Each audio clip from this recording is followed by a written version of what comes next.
Welcome to the State of the Nation. I'm your host, Mike Sham, and this episode is proudly brought to you by Pace Car Rental. So if you need a car anywhere, go to Pace. They're helping to keep us on air while we bring you really fascinating guests. And one of our fascinating guests is the current editor of the City Press, former editor of Mail and Guardian and the Sunday Times, and there's almost not a noteworthy publication that he hasn't run at some point, and he's a great analyst, and that is Mr. Mondli Makhanya. Mondli, welcome to the State of the Nation. Thank you. And your 18-year-old Glenn Felix is in the post. Oh, fantastic. Yes, you see. Okay, thank you so much for joining us today, and that's all. Mondli, really, I've been trying to track you down, and then I had a chance meeting and got your number, and it's just fantastic. It's great to have you here. And you obviously somebody, who lives off the news, and you also contribute to it by writing some really well thought out articles. The one that I thought we had to discuss because it's very topical is you wrote about the BELA bill, and you said, who blinked first? So the BELA bill, tell me who is blinking at who? Well, it was always going to be, there was always going to be a stress point in the life of the GNU. I think all of us have been waiting to see what would be the test that's going to test the health of this thing, because the camaraderie and the patting on the back and the good vibes between the main parties, the DA and the ANC, were never going to last forever. So the BELA bill obviously brought that to light.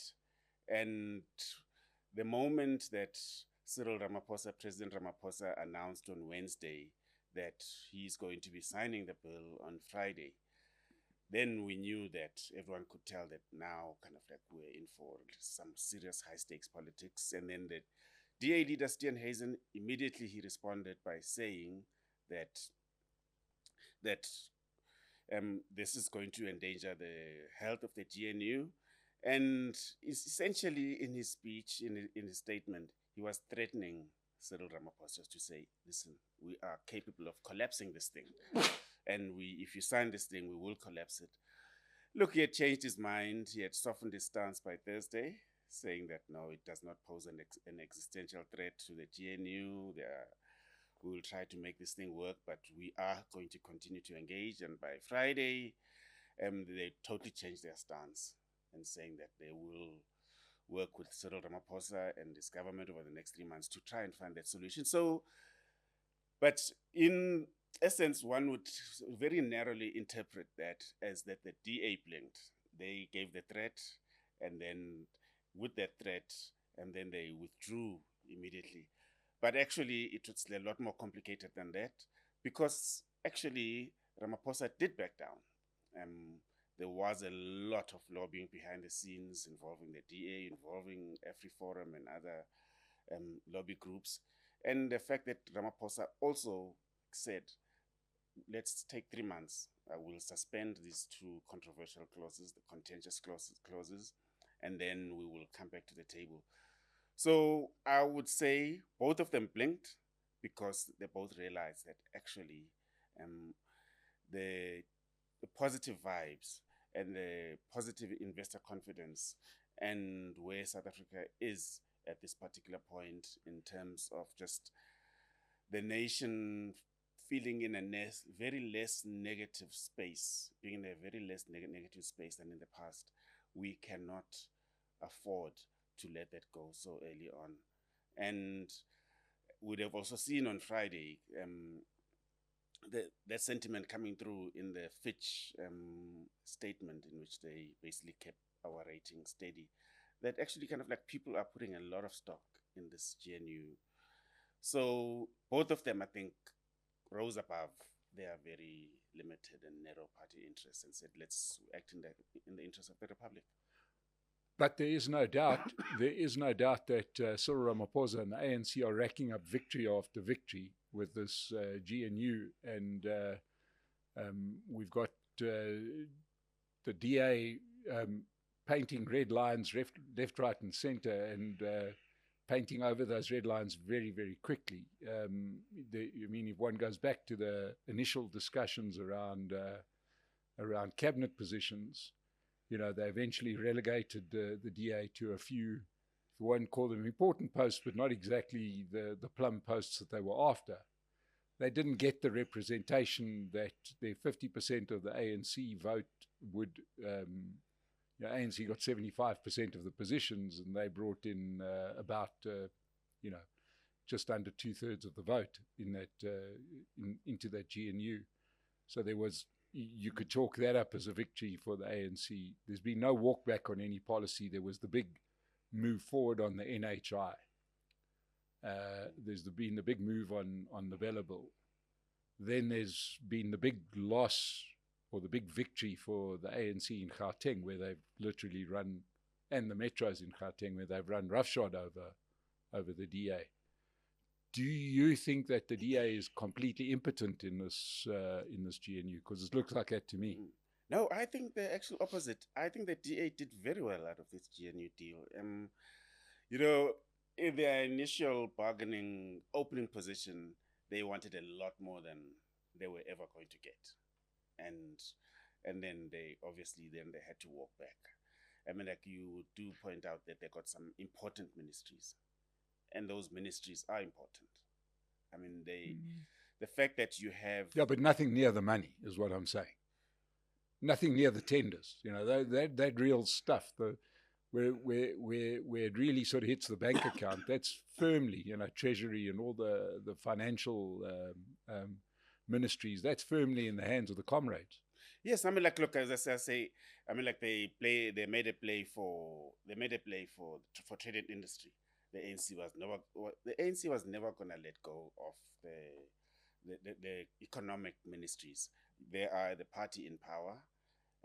Yeah, but they didn't get a majority. They had to give up something. Yes, one would have thought. No, exactly. So, which is why I say that the DA did very well. I mean, like to control a powerful ministry like Home Affairs, which is actually a security ministry. Then that's a ministry that's a department that's got all our data and everything. That's very important. It controls the borders. It controls everything. I think that's a very good deal. You control education. I mean, like, which is also. But you don't really, sorry, with the best respect, you don't really, because they pass over without discussing it with the education, without consulting with the education minister. We know her view. You make her education ministry, but then you immediately cut off any power she has by passing a bill that she's clearly uncomfortable with. Well, this was an act of parliament. It was a bill that had been passed by parliament. Yeah. And the fact was that like the president could easily have signed that bill into an act before the GNU came into place. I don't know why he did not do so, but I don't think that that the ANC was going to allow itself to be punched in the nose insofar as this bill was concerned, for one particular reason, that Ramaphosa and the people around him had pushed very hard for this GNU to be in place there, to fight against their own people in the NWC, in the NEC, in the Tripartite Alliance, and to have backed down on this on this bill would have actually been a sign of weakness.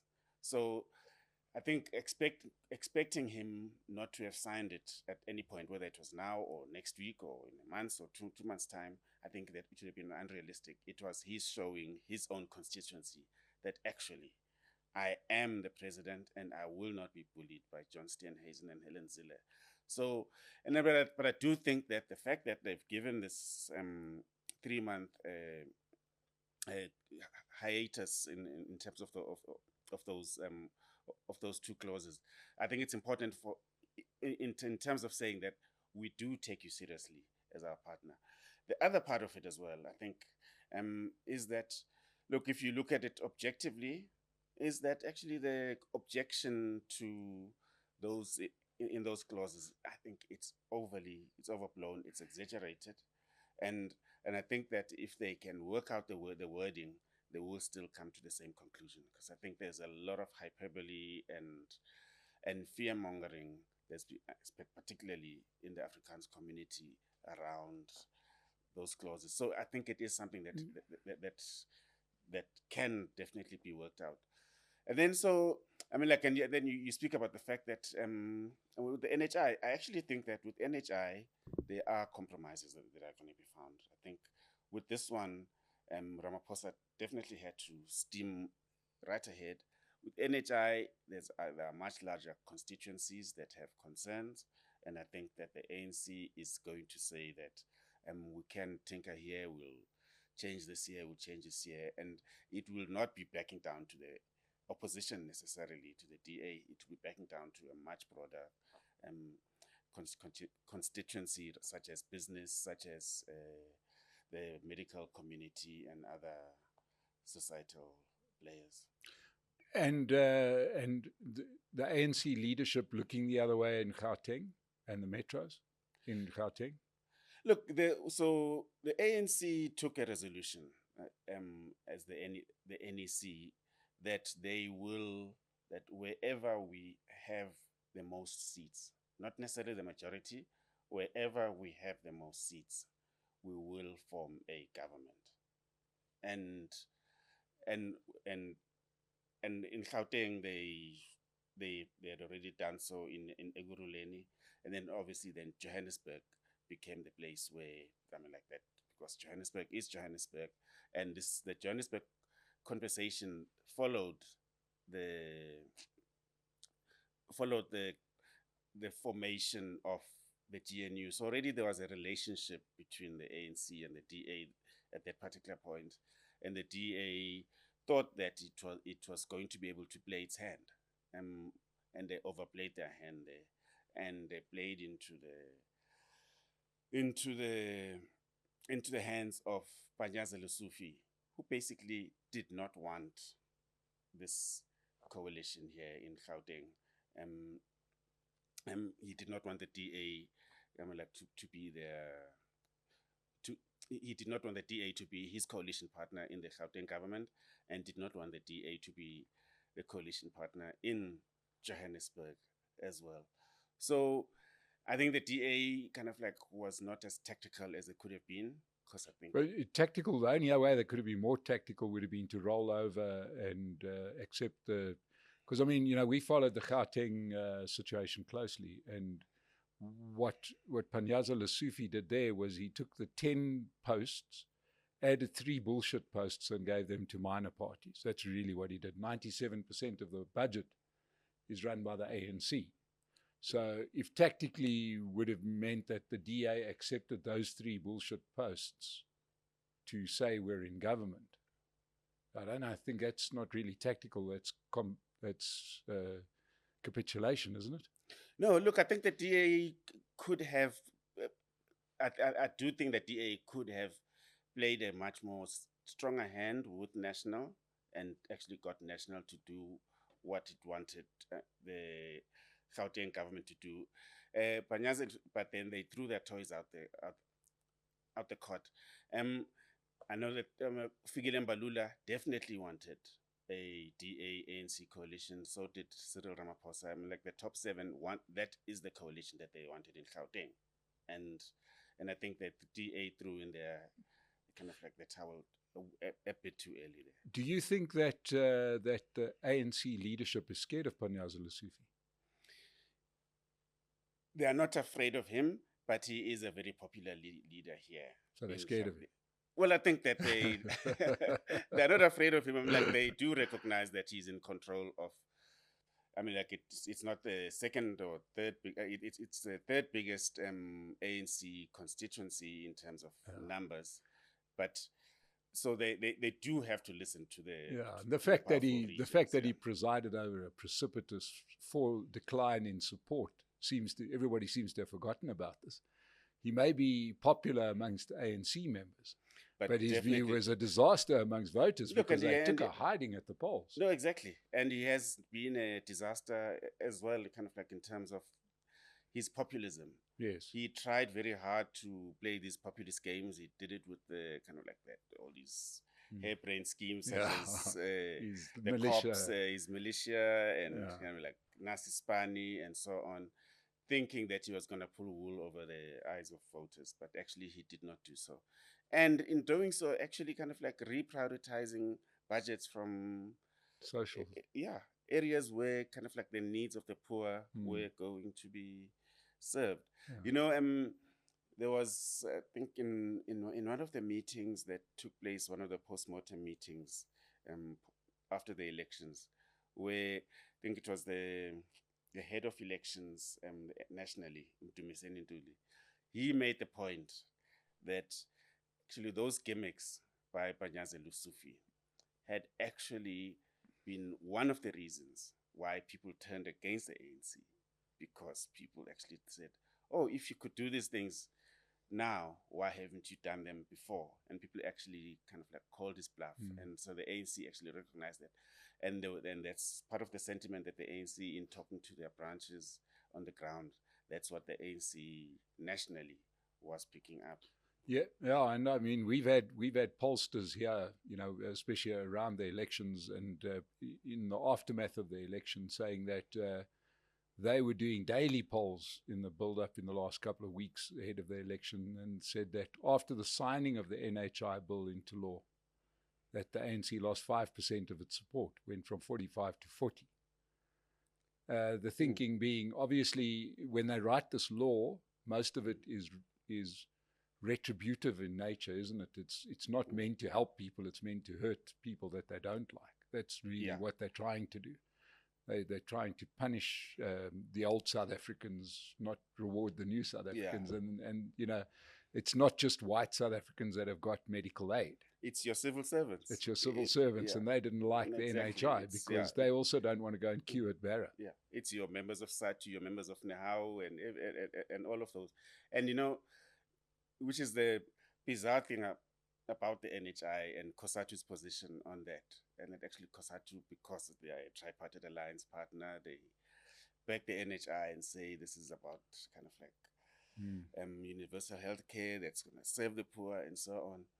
Their own members, the SATU leadership may say the kind of like the right things to fit in with the politics, but actually SATU members actually want to be able to go to a private doctor when they are feeling not well. They want to be able to go to ML Park and the Netcare hospital. Yeah, they know how bad they are. Yeah. Much like our government officials. They want to send their kids to government schools. They know how bad they are. Yeah. But you make the point about kind of like the signing of the NHI bill into an act, kind of like on the eve of the elections. All those, the cynical acts, that behavior of the ANC at that particular point, pushing through things in the belief that they were actually going to fool people. I mean, like, and the BELA bill was one of them. And like, then it's something that you could actually wave and say, we have done this, and all those kind of like using the 30th anniversary of the democracy to fly those ads on television and in newspapers and other media and radio to say, this is what we have done for you. People have lived experiences. A person who goes to a King Edward Hospital, a Helen Joseph, Jubilee in Pretoria, they know what it is like to be in a queue. People who travel on our roads, they know exactly what it is like to be. Well, we used to, in South Africa, we used to drive on the left-hand side of the road. We now drive on what's left of the road. So, and I find, especially, we've recently been covering this childish school park spat between Action SA and the DA, which is going to bring down the current leadership in Tshwane. And you've got to say to yourself, do either of those parties understand that is what informs your political decision? Is that pothole outside your house? It is that light that doesn't work. It's not the BELA bill. It's a functioning. It's a tap that doesn't produce water. Yeah. It's a teacher being in the classroom for all the hours that he or she is supposed to be there. Textbooks arriving on time. Yeah, and don't mess with people's children and don't mess with their healthcare. You mentioned it earlier about some of the trade unions, and you also wrote an article about our trade unions that don't seem to live in reality. Yeah, it's really very disappointing how the unions have behaved, particularly the public sector unions. They've just tabled a demand now for a 12% increase in salaries, and even if it is their opening shot, it's a ridiculous opening shot, because then all you're doing is that there's going to be toing and froing. The government is not going to get anywhere near that. The inflation rate, as I haven't seen today's figures, 4.4%. It's 4.4%. It's actually coming down. So when they tabled this thing, it was at 4.6%. Yeah. So my maths is not that great, but I mean, like, that's like 4 times. Yeah. So in what world do you believe that you can get that out of government? Secondly, you know what the finances of this country look like. We see them kind of like when the Minister of Finance presents his budget, they are very transparently updated throughout the year. You know exactly how the economy is performing, how the fiscus is performing, what tax collection is like. So for you to come and demand what you are demanding, and obviously it translates into billions and billions, tens of billions in terms of what you call this thing, in terms of the rands now, kind of the rand figure. And then thirdly, as a trade unionist, you will have been watching the trend in the private sector, what private sector companies are settling at with unions within your space, as a COSATU, for instance, or a FEDUSA, or whoever you are, kind of like, you know what other trade unions are settling for in the private sector. So where's your sense of realism? And then I think, just fourthly, kind of like, do you know, basically, kind of like, that by you taking that, I'm talking about the union leadership now, kind of like, by you capturing all that money away from the fiscus and putting it in the hands of your members, who are you robbing?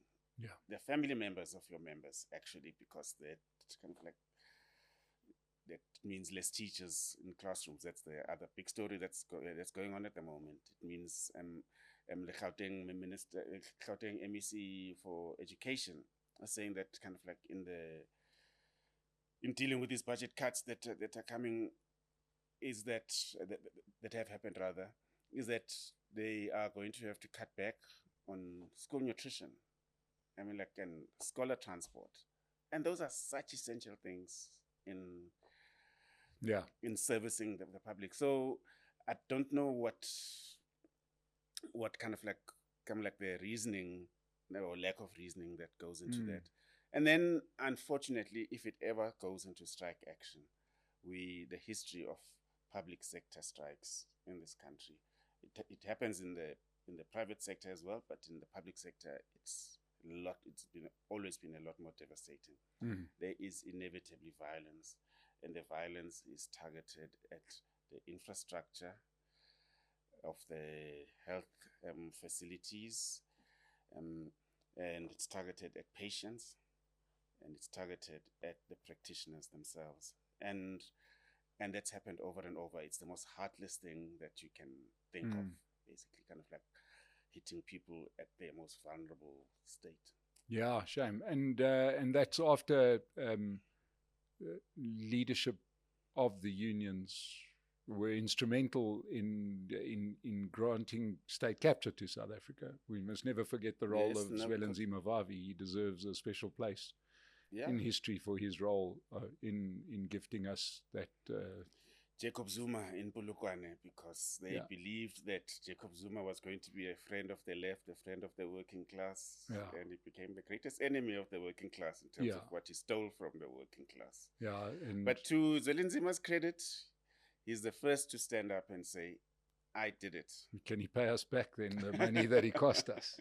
I'm not so fond of these. Yeah, no, I'm just saying, these, to his credit, out yeah, of all those leaders yeah, who put Zuma into power, yes, he's the one who has consistently come out to say, we effed up here. yeah, Yeah. And the rest kind of like, no, kind of like we misjudged the situation, accident of history, and so on. yeah. I mean, like, At I least- cut him a bit of slack for that, but I agree with you. Yeah. I mean, like, what he cost. I think it's the same as somebody who was sort of central to the apartheid mechanism saying, I apologize. Nobody accepted those apologies. So I'm not so sure we should accept Zwelinzima Vavi's apologies. I'm not accepting it. I'm Yeah, just saying, at least he like, did it, yeah. And Mr. Vavi, if you ever watch this, please come onto the show and tell us just how contrite you are for giving us this nightmare that we've lived subsequently to that. I mean, really, could you imagine telling somebody from another country that South Africa was on a wonderful growth trajectory? We were literally, all the indicators were up, and our leaders thought this was a good idea. Jeez. It's hard to believe. It is the most incredible thing. And the thing about it is that this person called Jacob Zuma, I mean, like, it's not as if when they took him to Polokwane, they knew nothing about him. And that suddenly they discovered, kind of like post-2009, that this guy was actually a crook. Kind of like this, it was so well documented by... Books had already been written. Yeah. And in the media, we had front pages, commentary, all of that. And the guy's stuff was out there in the open. And on top of that, you had the Shabir Sheikh trial, which went on for like 5-6 months, and on every day Jacob Zuma's dirt was laid before us, and then there was the judgment at the end of that. But no, we want him. We want him as he is. There was that famous statement by Julius Malema that if Jacob Zuma is corrupt, we want a corrupt president. Yeah, well done there. And then it almost reads a bit like one of those bad franchises where you have Halloween and then Halloween 2 and Halloween 3, and this villain, the bad person, just will not die, will not go away. They keep on coming.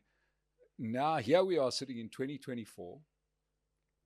It is 17 years since Polokwane, right?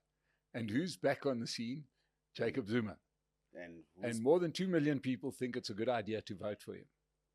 And he starts a party, kicks out everybody that was with him, brings in everybody with a suspect record, and takes him to Parliament. Is this not the biggest insult to South African citizens ever? Yeah. Before we even get to 2024, I just want to go to 2012 now. This is like 5 years after Polokwane, and it's 3 years after 2009 elections. He's now in power, and he's already playing with the Guptas. We know his scandals are out there. He's kicked out various ministers who disagreed with him and his relationship with these people, and just basically also just disagreed with the path he was taking. His corruption was now right before us now. And what do? ANC goes to Mangaung. They've got a choice between Kgalema Motlanthe and Jacob Zuma. Fine, they can make excuses, say Kgalema Motlanthe only came in at the last minute and he didn't really campaign. But bottom line is you had a choice between these two individuals, and the ANC said, we want that one. And then scandals happen. There's Nkandla, there's the Waterkloof landing, there's all sorts of things between 2012 and 2017, the 2017 ANC conference. But throughout that period, the ANC was still unable to act against this guy. Instead, they re-elected him. They made him their presidential candidate in 2014, and they saved him from vote of no confidence in Parliament. They stood by this guy right up until the end, kind of like when he left. So we get to 2024, and this guy basically kind of like 2.3 2.3 million people, as you said, they went for him, and he states very clearly that this party of mine is not going to have a conference. Yes. Because people are going to compete for positions. Well, that's what happens in political parties. Yeah. Before we get there, because you opened up, you went back to 2012. There's something that I want to raise about 2012, Mondli, and that is that, recently we've had the passing of Pravin Gordhan. And I know that you wrote a piece as well, on Pravin Gordhan. But, my memory of Pravin Gordhan is a bit mixed. And you got to set me straight here. I do understand the magnificent job that he did as Commissioner of SARS in modernizing what was a moribund, old, paper-based organization that was inefficient. He did great work in modernizing SARS. He then stood by Jacob Zuma, right? Watched as Jacob Zuma lit a torch to his own SARS that he had built. Said nothing. Trevor Manuel said something, Pravin Gordhan wouldn't back him. In all of those votes of no confidence, Pravin Gordhan would not support the vote of no confidence because the spotlight was on him. And it was only after he was fired and only after Jacob Zuma had turned on him that he suddenly became a fighter for freedom and justice, right? In that period where he became the victim, he became the hunted. Suddenly he became the hero. And then roll forward to 2019, he became Minister of Public Enterprise and literally presided over the death blow to our state-owned entities. Now, I'm looking at his legacy and I'm seeing the good work he did at SARS. I'm seeing the fight that he had against Zuma after he was made the victim. But I'm thinking of the time before when he was Jacob Zuma's bag man. Jacob Zuma was stealing money and he was facilitating it. And then he was a very bad Minister of Public Enterprises. What is his legacy? Okay, in that era, so he becomes the Minister of Finance in 2009. Yes. And he walks into, at that point, he had been part of the Bulukwane Brigade. And, yes. Yeah, and against the Thabo Mbeki leadership. So he comes in 2009, walks into Treasury, and he tells the people in Treasury that you guys, this institution of yours, it's arrogant, and we're going to, basically telling them that I'm going to put you in your place. Yeah. Until, look, it took him months, not very long, before he realized the pivotal role that Treasury was playing, because he was resisted by the people at Treasury. They were very strong people in leadership at Treasury, and who were not going to be written roughshod by him. Yeah. So already, in my eyes, at that particular point, there was a bit of a taint to him, because he had come here to do the bidding of Jacob Zuma and forcing Treasury to open the taps. Yeah. The taps, and then, but you know what? He did change.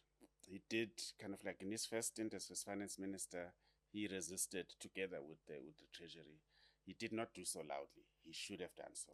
Yeah, the figures don't show that he did anything, because he literally took what was surplus, good management into bad management. He was the guy who ran the deficit. And people left. Yeah. I mean, like a lot of good guys left during that period, and then, but that was the beginning of his fallout with Jacob Zuma during that 2009 to 2014 period, and then he was moved into Kokta at that point because it was probably deemed safe. But you couldn't get rid of him because of his seniority, and also you do need the ethnic balance in cabinet. But and I totally agree with you. What we have done as a country over the past week or so has been to basically forget. Sanctify him. What do they call him? I'm a Romse Khafar guy. Yeah. As a papist, you would say, kind of like there's been a Canonized beautification. him, yeah. Yeah, I've canonized him. Yeah. And actually, yes, the role he played kind of like in resisting Zuma while he was finance minister, after he'd been brought back to the finance ministry, was pivotal. The role that he and Cebisi Jonas played. I mean, we cannot minimize that because they did it at great personal sacrifice but then so yes, I mean, like, that was the shining time. But the Pravin Gordhan, who was the deputy minister, sorry, okay, okay. But the Pravin Gordhan, who was Minister of Public Enterprises, was not the Pravin Gordhan of glory. He, on his watch, I mean, like, we saw, he didn't necessarily destroy them himself, but he continued with his do-nothing actions, and also being the know-it-all guy who thought, Pravin Gordhan, the great Pravin Gordhan, can single-handedly turn these SOEs around, and then also basically kind of like how he bullied boards, bullied CEOs, and actually did not, he just caused greater instability in SOEs. So it's a complicated legacy. Yeah, it's a very complicated legacy, but I think that it's said that kind of like not enough has been said about that last bit, because but to me the real damage wasn't the last bit. It was the bit where he was setting up all of these systems for Zuma, when he supported Jacob Zuma and Polokwane, and literally, as I said, worked as the bag man, as the mafia would say, the money guy behind there, watching as the South African accounts were torn to shreds, and giving it an air of respectability because of his legacy. But in any case, the man's gone. It's maybe his heart was in the right place, and hopefully he's gone to a better place. But we're stuck with 2024, and we're stuck with an official opposition led by Dr. John Hlophe, under the control of Jacob Zuma, sitting, I think he strokes a cat, isn't it? Listen, do not use that imagery. Do not use that imagery. Ladies and gentlemen, Mondli Makhanya has a problem with cats. But we creatures. Don't use the word. Creatures, but yet you're comfortable with politicians. Maybe you got this the wrong way around. But here we are in 2024, and the political picture is pretty strange, I think, is the best way to put it. We're not sure what state the ANC is in, whether the GNU is being helpful or harmful. The by-elections look like they may have been marginally helpful to the ANC. The by-elections are showing that the Mkhonto Wesizwe performance at the polls in May not necessarily have a lot of follow-through. And it seems to me that Julius Malema has gone missing. Yeah. So, first of all, I think, I mean, like, it's so strange when you think about what and I hate calling it Mkhonto Wesizwe. I come from an era when we used to sing about Mkhonto Wesizwe, so I can never call it Mkhonto Wesizwe. So I prefer to call it Zuma's party. Okay, we'll call it Zuma's party, which I think is fair anyway, because that's what exactly. It is. Yeah, as JJ Tabani says, it's Prince Mashele said it's a Zuma family project. But anyway, no, but so I mean, like, as terrible as it all was, kind of like that, an animal like that, a beast like that could go and get 2.3 million votes. That actually kind of like, that was a contributory factor to ANC coming down to a huge contributor. The ANC coming down to 40%, and South Africa not having a dominant party, and the fact that we are here. So there's something positive that we can take out of a very bad situation. But then they get into Parliament. Grappling with this weird animal called the MKP, and which is preferred to call Zuma's party.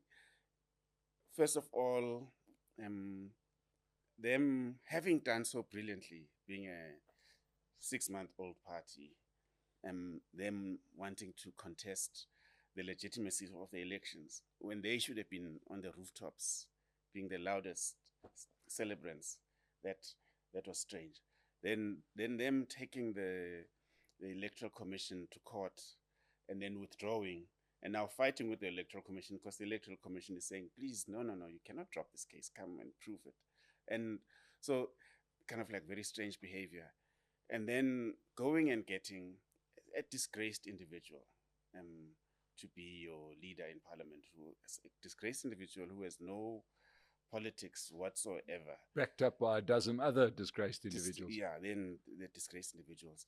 And one thing that really pisses me off with my tribe being the media, journalists, is when they bloody well refer to the guy as Dr. John Hlophe, Dr. Hlophe. The man he has a doctorate, but he has never used the term doctor until now that he can never be called judge. Now he's suddenly brought back his doctorness because he has to have a title with respectability.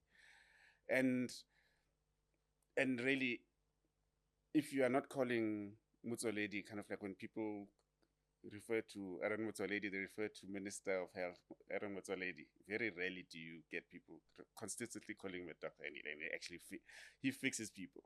Mm-hmm. Yeah.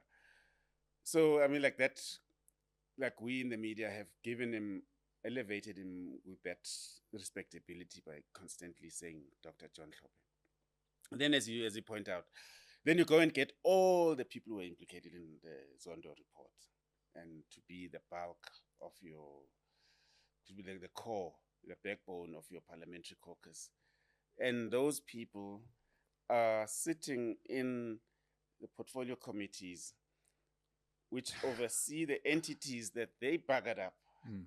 And so they are going to be telling the people who are trying to fix a Transnet, fix Transnet's operations and its balance sheet, that this is what you're doing wrong when you effed it up yourself. Yeah. And same with ESCOM, same with kind of like with PRASA, etc. What do you see the game plan being? You know, I can understand, you know, often the game plan becomes obvious, but what is the game plan? No, look, I mean, like, I think Zuma's game plan, Zuma has only has one game plan, and that's to mess with Cyril Ramaphosa and have a weapon to protect himself from ever seeing the inside of a cell again. So that's all he wants. And he has a political force now that will defend him. The ANC have stopped defending him. Now he has a political force that will defend him. So he will keep this going as kind of like as an insurance policy. No, just as a ragtag thing. Yeah. Because it suits him. He can order anything that he wants, and he can chop and change leadership as long as people remain loyal to him. So Jacob Zuma, for him, that works.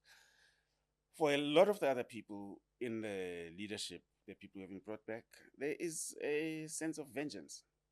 I mean, like, they hate the Cyril Ramaphosa-led ANC. They hate the post-2018 scenario in South Africa.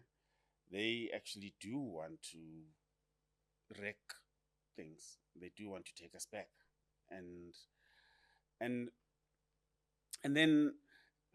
but then there's a sense as well among some of them that actually kind of like we can be. They believe that they can actually be a contender for government come 2029. I certainly don't think so. As you said, their performance post the excitement of the May 29 elections has been not flat, but it's just been a punctured balloon essentially. So because why? They do not have structures on the ground. It's one thing having that wave of enthusiasm, but in order to win at local government level, you actually have to have activists on the ground. You have to have a machinery that actually goes and says, that must go and get people to the campaign door to door and know the issues around. I mean, like, until they do that, I think they'll continue operating at this minimal level. But what is there? There's still the residue of the excitement. There's still the residue that it is the party of Jacob Zuma. So people will be voting for them, but not in as structured as a way as they vote for other parties. But I suppose parties one heartbeat away from insignificance. Look, I actually don't see them lasting as a unit until 2029. They are going to turn on each other big time. That party, it's one thing having a figurehead and a very powerful dictator called Jacob Zuma who calls the shots from his lounge in Nkandla. But if you are going towards the 2026 elections, going towards the 2029 elections, people are going to compete. You cannot suppress competition. People want to be councillors. People will want to become MPs, and that's when now they're going to start the battling. Then is going to become very serious, and this being the stronghold being in that particular province, I hope it doesn't get any uglier.